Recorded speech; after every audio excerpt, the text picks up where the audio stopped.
And also, as more, this is more being an awful fan, but I kind of did more or less, when I was an adult, laugh at the whole fact that nobody won that ship war. And I don't know how Omega Force is going to handle it, because, you know, they're not sure of how to handle the Disney seasons.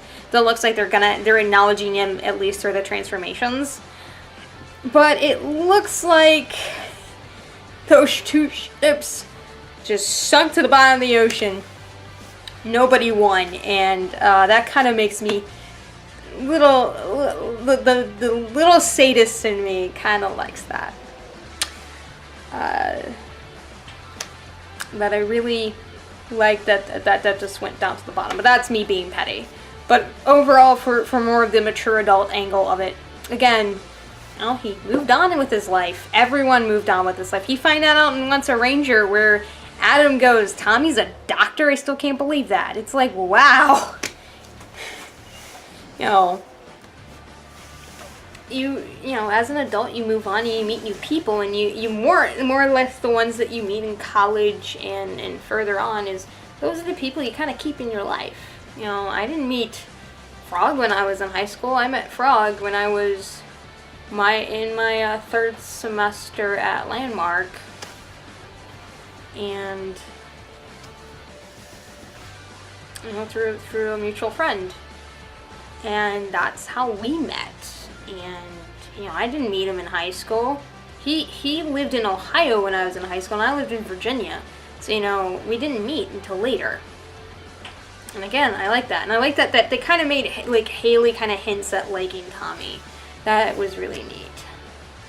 That brings me to, you know, speaking of old stuff, let's go back to how this kind of ties into Mighty Morphin.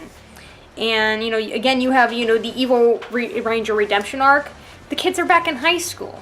And they're actually, you know, legit more in high school, and a lot of things revolve around them being in high school. As opposed to some other seasons where, like, they're in high school! High school now, it's all to the wayside. In space, I'm looking at you. It's one of the more notorious seasons for that. And, you know, they're at, you know, high school is more of a thing for them. You know, you had the teenagers with attitudes, and they actually were teenagers with legit attitudes. Going back to how they feel like actual people. You know, they're you know, just random teenagers with attitudes getting together and fighting evil. You know, you had Tommy as the mentor. You know, you had more of the, they kind of say, you know, the wiki kind of says, like, Haley kind of more acted like the Alpha 5. You know, the tech person of the group. You had the Dino theme with it. You know, you know, had dinosaurs, swords, and theme, and, you know, all that stuff. A pterodactyl is a lizard, and by this point we know it's a lizard. Sorry for frog typing in the background, by the way. That is the typing noise you are hearing. Now ignore the typing in the background, by the way. So no, that's, you know, there was all these really neat callbacks. One of my favorite ones that I don't think people realize as much was Mesogog looking menacing like he was. And, you know, you know, I may not have thought Mesogog was the most effective, but in all honesty, he was so menacing looking. I don't really know of a more grotesque looking villain other than Lord Zed. I really cannot think of a more grotesque looking one than Lord Zed. Maybe Rancic without the mask. He was pretty ugh, but yeah, no, he was Mesogog is that was a really nice touch. And to have him be more serious too was, you know, again, call back to Lord Zed. Because, you know, the previous season, you know, they had the more ham and cheese villain that was Lothar. And, you know, it was more of a parody season, and now we're gone back to taking itself a little bit more seriously. You know, the callbacks were just kind of great. It's kind of one of those fun ones to watch. It would have been... I feel like it does it a little better than the first half of of Mega Force. I'm going to see more of what Super Mega Force is going to be like, but Dino Thunder really did more of the callbacks to Mighty Morphin better than that. You know, it just kind of, you don't need to completely reference it, you just need to make small little references, but have a new taste and spin to them. For instance, Tommy's redemption arc is a very different arc than Trent's. You know, Tommy's brainwashed, and then you go through the whole thing, and then he, where, they lose the command center for a while, and then, everyone brings him back, and then even after that, his powers wane and everything. So, as opposed to Trent, who, had to just struggle, and then, the thing would just take over him. So life is like that. And then, they also had, the romance in there. And then, like I said, Power Rangers typically has a romance, but they actually, went for one. Again, you had Kara and Trent, liking each other and everything. And then you had, Kara and Trent liking each other. And then all of a sudden, when Trent goes evil, Kara is the one who notices and, oh no, and everything. So you had that callback to Tommy and Kimberly.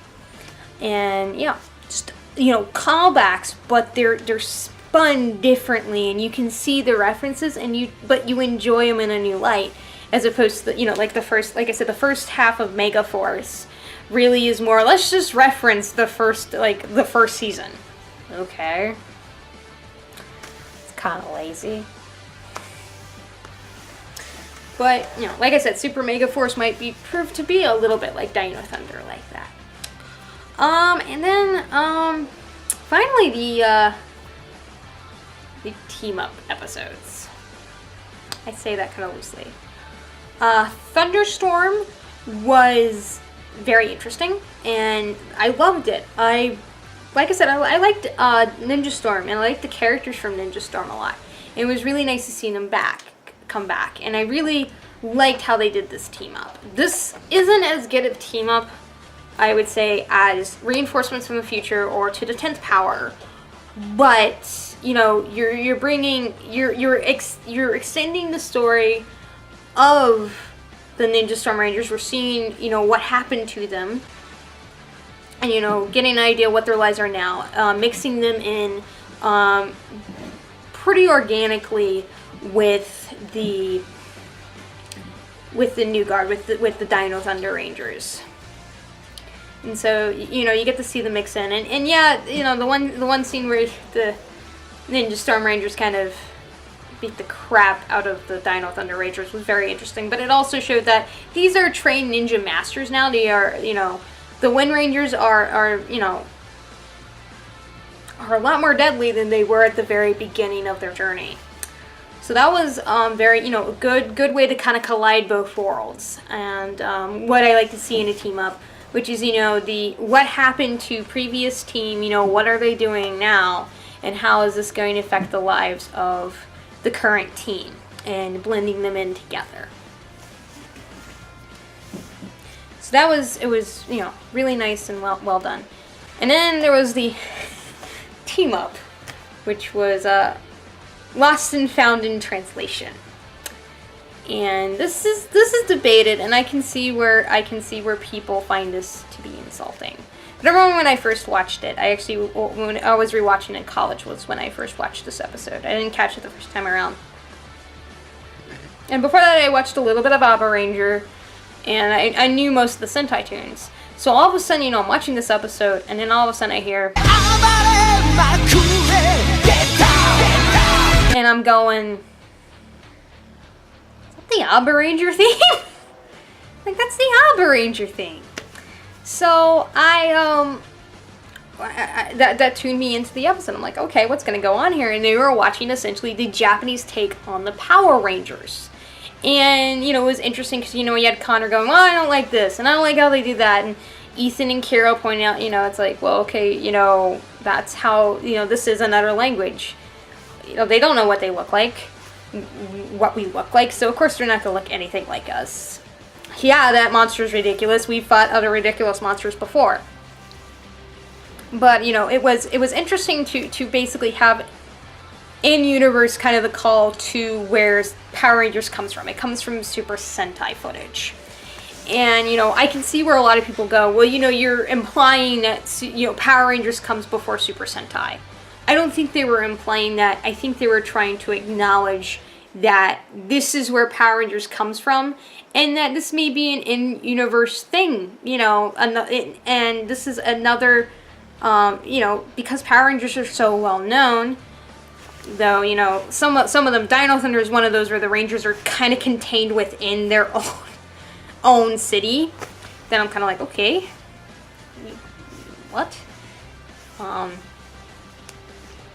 But how do you know about the Dino Rangers? But it's you know, very interesting to see, you know, how pop culture around the world is affected by the Power Rangers being there. So yeah, I found it interesting, and again, I can find why some people found it insulting.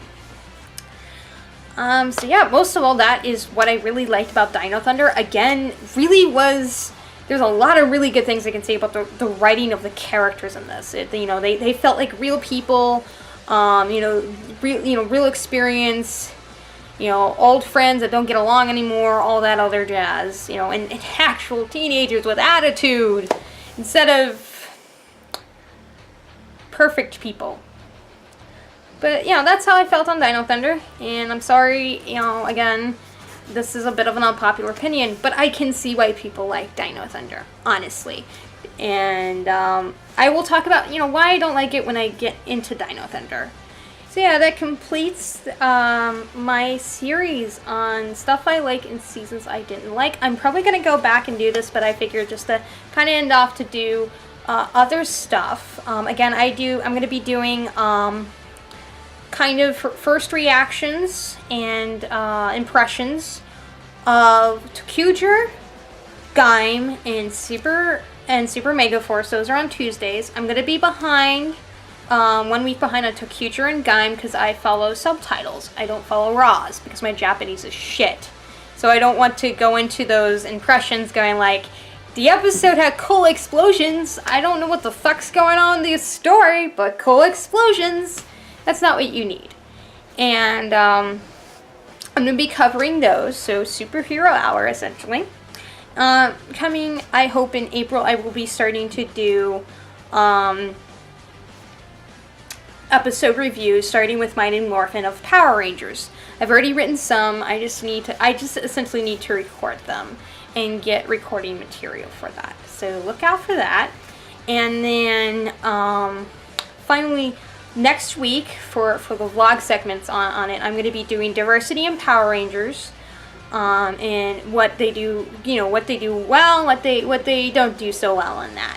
And it's going to be, you know, a mixed topic on that, and I'm going to be doing it on race, gender, sexuality, disability, and class, because those are, you know, most of the groups that are kind of talked about. And I will be talking about that, and then maybe I will be doing after that a more lighthearted, you know, because those are some serious topics of going back to this type of thing, but doing stuff I hated in seasons I loved, because I recently just watched Time Force. By God, I love Time Force. It is one of my favorite seasons. It's my top 3 favorite seasons. But boy, I hate the science in it. It's terrible. So until then, I will see you next time.